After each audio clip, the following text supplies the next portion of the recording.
BJP MP కేంద్ర మంత్రి బండి సంజయ్ గతానికి భిన్నంగా పనిచేస్తున్నారా? స్టైల్ ఆఫ్ ఫంక్షనింగ్ పూర్తిగా మారిపోయిందా? గతంలో పార్టీ పాలిటిక్స్ పై ఎక్కువగా దృష్టి పెట్టిన బండి సంజయ్ ఇప్పుడు డెవలప్మెంట్ పై కాన్సంట్రేట్ చేస్తున్నారా? 5 ఏళ్లలో జరిగిన తప్పులను సమీక్షించుకొని ఫ్యూచర్ ప్లాన్స్ తో ముందుకు సాగుతున్నారా? BJP fire brand Bandi Sanjay ముందున్న టార్గెట్స్ ఏంటి? ఆయన వ్యూహం ఏంటి? Let's watch the story.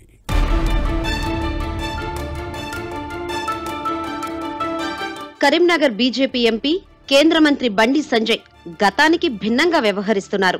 రెండోసారి లోక్సభకు ఎన్నికైన తర్వాత స్టైల్ ఆఫ్ ఫంక్షనింగ్ పూర్తిగా మారిపోయింది. ఫస్ట్ టైం ఎంపీగా గెలిచినప్పుడు కేవలం పార్టీ వ్యవహారాలపైనే ఫోకస్ చేసి ప్రగతిని పక్కన పెట్టారనే విమర్శలను మూటగట్టుకున్నారు. మొదటిసారి కరీంనగర్ ఎంపీగా గెలిచిన తర్వాత 2 ఏళ్లు కరోనాతో కరీంనగర్ అభివృద్ధిపై పెద్దగా ఫోకస్ చేయలేకపోయారు. ఇక పార్టీ రాష్ట్ర అధ్యక్షుడిగా బాధ్యతలు నిర్వహించినప్పుడు కేసీఆర్ సర్కార్ వైఫల్యాల మీద బండి సంజయ్ పెద్ద ఎత్తున పోరాటం చేశారు. గతంలో బీజేపీ అధ్యక్షులు ఎవరూ చేయని ఉద్యమాలు నిర్వహించి బీజేపీ క్యాడర్లో కొత్త ఉత్సాహాన్ని నింపారు.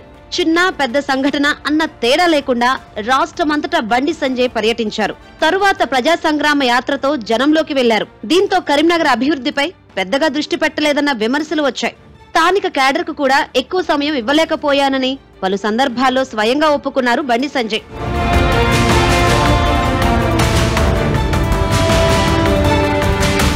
ఇక 2024 పార్లమెంట్ ఎన్నికల్లో కరీంనగర్ కు ఏం చేశానో చెప్పుకునే క్రమంలో కూడా బండి సంజయ్ అనేక విమర్శలు ఎదుర్కొన్నారు. ఉపాధి హామీ నిధులతో పాటు కేంద్ర ప్రభుత్వం శాఖల నుంచి వచ్చిన ఫండ్స్ తో పనులు చేసినట్లు చెప్పుకోవడం తీవ్ర విమర్శలకు దారితీసింది. అయితే బండి సంజయ్ దూకుడు, కేసీఆర్ సర్కార్ పై పోరాటాలు, మోదీ మేనియాతో రెండోసారి కూడా కరీంనగర్ ఎంపీగా గెలిచారు బండి సంజయ్. అయితే ఈసారి గతానికి భిన్నంగా వ్యవహరించారని పొలిటికల్ సర్కిల్లో టాక్.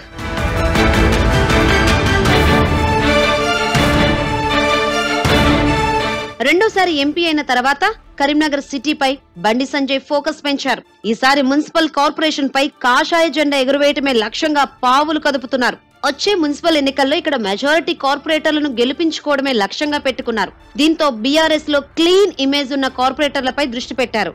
గతంలో కరీంనగర్ మున్సిపల్ కార్పొరేషన్ వైపే చూడని బండి సంజయ్ ఇటీవల కార్పొరేటర్లతో వరుసగా భేటీలు నిర్వహిస్తున్నారు. కరీంనగర్ స్మార్ట్ సిటీకి నిధులు తీసుకొచ్చేందుకు తీవ్ర ప్రయత్నాలు చేస్తున్నారు. డెవలప్మెంట్ పై స్పెషల్ ఫోకస్ పెడుతున్నారు. గతంలో జాతీయ రహదారుల విషయంలో అంటీ ముట్టనట్లు ఉన్నారన్న విమర్శలను ఎదుర్కొన్నారు. అయితే ప్రస్తుతం వరంగల్, కరీంనగర్ జాతీయ రహదారి పనులను వేగవంతం చేయాలని అధికారులను ఆదేశించారు. మరోవైపు Karimnagar Jagtial 4 line national highway పనులను కూడా టెండర్లు పిలవాలని అధికారులతో సమీక్ష నిర్వహించారు.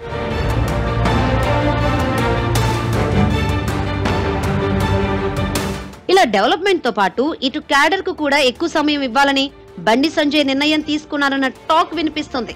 ఈసారి అభివృద్ధిపై కసితో ఉన్నానని కార్పొరేటర్లతో, తన అనుచరులతో చెప్పడం చూస్తుంటే బండి సంజయ్ గతానికి భిన్నంగా వెళ్తున్నారని పొలిటికల్ పరిశీలకులు భావిస్తున్నారు.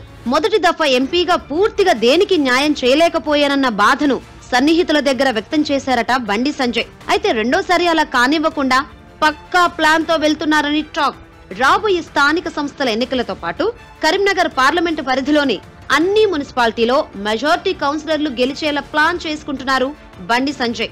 అవసరమైనప్పుడు మాత్రమే పార్టీ వ్యవహారాలను పట్టించుకుని మిగిలిన సమయంలో ఎక్కువగా క్యాడర్ కు కేటాయించడంతో పాటు డెవలప్మెంట్ కు ప్రాధాన్యత ఇస్తా అని చెప్తున్నారు.